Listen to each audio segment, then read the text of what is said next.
नमस्ते दोस्तों, Buddha blessed living channel में आपका फिर से स्वागत है, जहां हम आंतरिक शांति और खुशी का मार्ग तलाशते हैं। यदि आप यहां नए हैं, तो हमारे बढ़ते परिवार में शामिल होने के लिए चैनल सब्सक्राइब करें और घंटी बजाना न भूलें। हर किसी के लिए अच्छा इंसान बनने का प्रयास करना, नकारात्मकता से बचने, दूसरों का सम्मान करने और बुरे कर्मों से दूर रहने के बारे में सबक सीखना आवश्यक है। हालांकि दुविधा तब पैदा होती है जब हमारी अच्छाई का शोषण किया जाता है, जिससे यह सवाल उठता है कि अन्याय के सामने अच्छाई कैसे बनाए रखी जाए। बचपन से दयालु होने और अच्छे कर्म करने की सीख दिए जाने के बावजूद कुछ व्यक्तियों को इसका फायदा उठाया जा सकता है। अच्छाई की प्रशंसा करने की सामाजिक प्रवृत्ति कभी-कभी किसी की दयालुता की सीमा तय करने के महत्व को नजरअंदाज कर सकती है। अत्यधिक अच्छा होने के परिणामस्वरूप नकारात्मक परिणाम हो सकते हैं, क्योंकि कुछ लोग व्यक्तिगत लाभ के लिए इस दयालुता का फायदा उठा सकते हैं। जो लोग दूसरों की जरूरतों को अपनी जरूरतों से ज्यादा प्राथमिकता देते हैं, वे अक्सर खुद को चुनौतीपूर्ण परिस्थितियों में पाते हैं। सवाल करते हैं कि उन्होंने इस तरह से कार्य करना क्यों चुना। कहानी एक अमीर और दयालु व्यापारी की दुर्दशा को दर्शाती है, जो अपनी अत्यधिक उदारता के कारण हेरफेर का निशाना बन जाता है। उसके आसपास के लोग झूठे बहाने से पैसे उधार लेकर उसकी दयालुता का फायदा उठाते हैं, लेकिन उसे चुकाने का कभी इरादा नहीं रखते। अंततः व्यापारी की वित्तीय स्थिति खराब हो गई, जिसके कारण उसे गौतम बुद्ध से मार्गदर्शन लेना पड़ा। व्यापक संदेश यह है कि अच्छा होना सराहनीय है, लेकिन संतुलन भी होना चाहिए, क्योंकि अत्यधिक दयालुता कभी-कभी नकारात्मक परिणाम दे सकती है। कहानी सीमाएं तय करने और यह पहचानने के महत्व पर जोर देती है कि किसी की अच्छाई का शोषण कब किया जा रहा है। बुद्ध की शिक्षाओं के जवाब में सेठ कहानी पर विचार करता है और इसमें निहित गहन शिक्षा को स्वीकार करता है।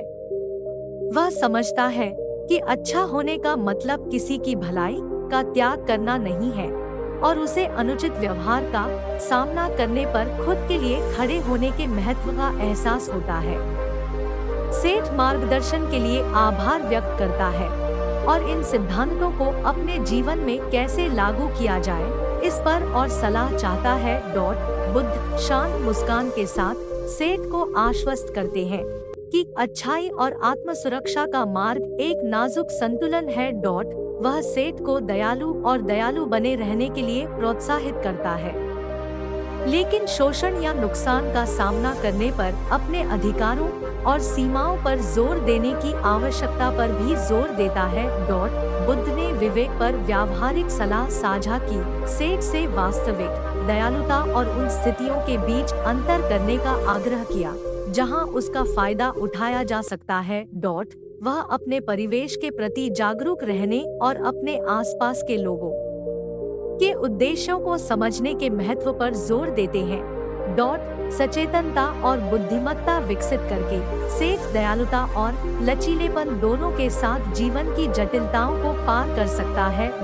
सेठ प्रबुद्ध महसूस करते हुए मार्गदर्शन के लिए आभार व्यक्त करता है और इन शिक्षाओं को अपने जीवन में लागू करने का वादा करता है।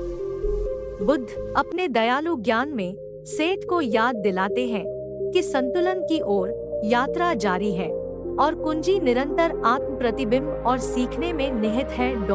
जैसे ही बातचीत समाप्त हुई, बुद्ध ने उपस्थित सभी लोगों को मेमने और शेर की कहानी से सबक लेने के लिए प्रोत्साहित किया। वह उन्हें याद दिलाता है कि स्वयं और दूसरों की रक्षा करने की शक्ति के साथ दयालुता का मिश्रण करके एक सामंजस्यपूर्ण और पूर्ण जीवन प्राप्त किया जा सकता है। सभा प्रेरणा की भावना और इन सिद्धांतों को अपने जीवन में अपनाने के लिए एक नई प्रतिबद्धता के साथ निकलती है। शेर ने मेमने को देखा, उसे विश्वास था कि यह भूख से नहीं मरेगा। शेर को आश्चर्य हुआ कि जानवर उससे क्यों नहीं डरते। शेर ने देखा कि जानवर, विशेषकर मेमना, इससे होने वाले संभावित खतरे से बेखबर थे। मेमने के व्यवहार पर विचार करते हुए शेर कुछ देर तक चुप रहा। यह उम्मीद करने के बावजूद कि मेमना डरकर भाग जाएगा, उसने शेर की उपस्थिति की परवाह किए बिना पत्तियां खाना जारी रखा। शेर हैरान होकर मेमने के जाने का इंतजार करने लगा, लेकिन जब वह शांत नहीं हुआ तो और भी आश्चर्यचकित हो गया। आखिरकार शेर मेमने के पास आया और उसे सलाह दी कि वह पौधों से केवल वही ले जो उसे चाहिए और जंगल को अनावश्यक रूप से नुकसान न पहुंचाए। शेर ने जंगल के एक जिम्मेदार और विचारशील निवासी होने के महत्व पर जोर दिया। हालांकि मेमने ने अहंकार पूर्वक सलाह को अस्वीकार कर दिया और अपनी इच्छानुसार जीने पर जोर दिया। शेर को यह एहसास हुआ कि मेमना उसे एक हानिरहित आकृति के रूप में देखता है। उसने मेमने को जंगल में संभावित खतरों के बारे में चेतावनी दी। इसी बीच झाड़ियों में छिपी एक लोमड़ी ने सारी बातचीत सुन ली। लोमड़ी शेर के पास पहुंची और सवाल किया कि उसने मेमने को उसका अपमान करने से रोकने के लिए अपनी ताकत का फायदा क्यों नहीं उठाया। शेर ने बताया कि वह मेमने को उसकी ताकत के बारे में सबक सिखाना चाहता था और हानिकारक व्यवहार को हतोत्साहित करना चाहता था। लोमड़ी ने शेर के सीधे स्वभाव को स्वीकार करते हुए चिंता व्यक्त की कि मेमना शेर की दयालुता का फायदा उठा सकता है, जिससे जंगल और उसके निवासियों को नुकसान हो सकता है। लोमड़ी ने कमजोर प्राणियों पर हमला न करने के महत्व पर जोर दिया और शेर को इस तरह के व्यवहार को जारी रखने की अनुमति देने से हतोत्साहित किया। शेर ने मेमने को देखा, उसे विश्वास था कि यह भूख से नहीं मरेगा। शेर को आश्चर्य हुआ कि जानवर उससे क्यों नहीं डरते। शेर ने देखा कि जानवर, विशेषकर मेमना, इससे होने वाले संभावित खतरे से बेखबर थे। मेमने के व्यवहार पर विचार करते हुए शेर कुछ देर तक चुप रहा। यह उम्मीद करने के बावजूद कि मेमना डरकर भाग जाएगा, उसने शेर की उपस्थिति की परवाह किए बिना पत्तियां खाना जारी रखा। शेर हैरान होकर मेमने के जाने का इंतजार करने लगा, लेकिन जब वह शांत नहीं हुआ तो और भी आश्चर्यचकित हो गया।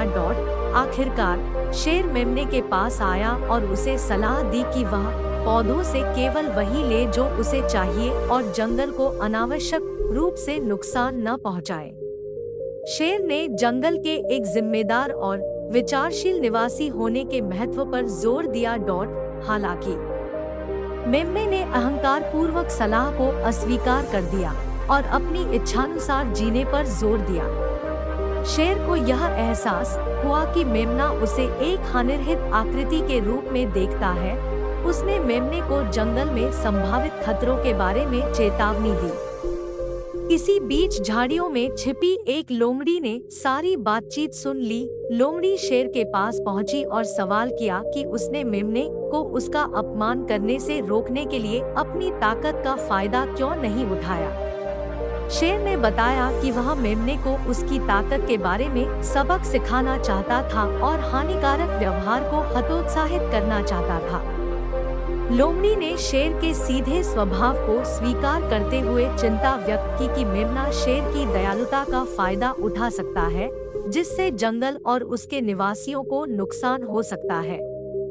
लोमड़ी ने कमजोर प्राणियों पर हमला न करने के महत्व पर जोर दिया और शेर को इस तरह के व्यवहार को जारी रखने की अनुमति देने से हतोत्साहित किया।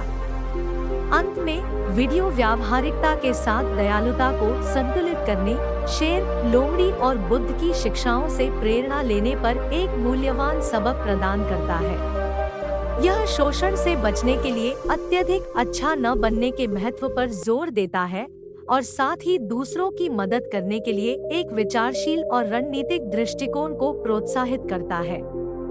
कहानी निर्णय लेने में बुद्धिमत्ता के महत्व को रेखांकित करती है, जैसा कि लोमड़ी की चतुर रणनीति से पता चलता है। दर्शकों को इन अंतर्दृष्टियों पर विचार करने और विचार करने के लिए प्रोत्साहित किया जाता है कि वे इन्हें अपने जीवन में कैसे लागू कर सकते हैं। यदि आपको आज का वीडियो सार्थक लगा तो कृपया इसे किसी ऐसे व्यक्ति के साथ साझा करें जिसे लाभ हो सकता है। चैनल की सदस्यता लें और अधिक समृद्ध सामग्री के लिए बने रहें। अगली बार तक अपना ध्यान रखें। धन्यवाद। नमो बुद्धाय।